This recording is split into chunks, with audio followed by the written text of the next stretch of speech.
संपूर्ण देशभरामध्ये दिवाळीचा उत्साह आहे, तो दुसरीकडे कोकणातल्या शेतकऱ्याची दिवाळी मात्र शेतावरतीच होताना पाहायला मिळते। यावर्षी पाऊस लांबलाय, त्यामुळे भात पीक कापण्यास उशीर झालाय। गेले काही दिवस पावसानं उसंत घेतली, त्यामुळे रत्नागिरी जिल्ह्यातील शेतकरी भात कापण्यात आणि झोडण्यामध्ये व्यस्त आहेत। आज अभ्यंग स्नान करून शेतकरी अगदी पहाटेपासूनच शेतात राबतायत। त्यामुळे जगाचा पोशिंदा बळीराजा हा आपली दिवाळी अशा पद्धतीनं शेतामध्ये साजरी करतोय। याचा आढावा घेतलाय आणि शेतकऱ्यांशीही संवाद साधलाय आमचे प्रतिनिधी राकेश गुडेकर यांनी। संपूर्ण देशभर आज दिवाळीचा उत्साह पाहायला मिळतोय।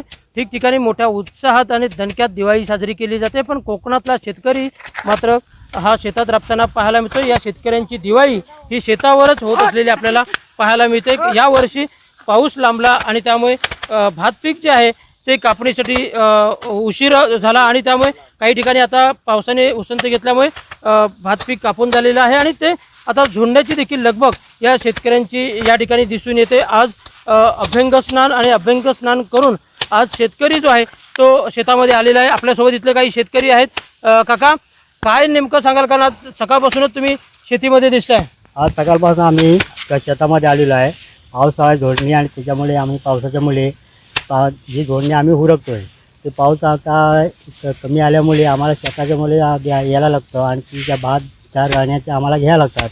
त्याच्यामुळे आणखी आम्ही पाऊस नाहीमुळे आम्ही झोडणी चालू केलेली आहे। निश्चितच पावसाने थोडीशी कुठेतरी उसंत घेतलेली आहे, त्यामुळे शेतकरी जो आहे तो हातातोंडाशी जे पीक आलेलं आहे ते घेण्यामध्ये व्यस्त असलेलं पाहायला मिळतं। आपल्यासोबत इथलं काही महिला शेतकरी देखील आहेत।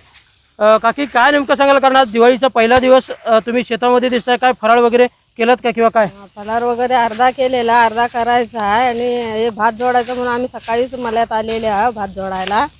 आता हे भात बी जोडून झाल्याच्या नंतर आम्ही थोडासा फराळ काय शिल्लक राहिलेला आहे तो नंतर करणार। निश्चितच जर आपण पाहायला गेलो तर शेतातच हा बळीराजा व्यस्त असलेला पाहायला मिळतो। त्यामुळे कोकणातल्या शेतकऱ्यांची दिवाळी हे शेतामध्येच सध्या होत असलेली पाहायला मिळते।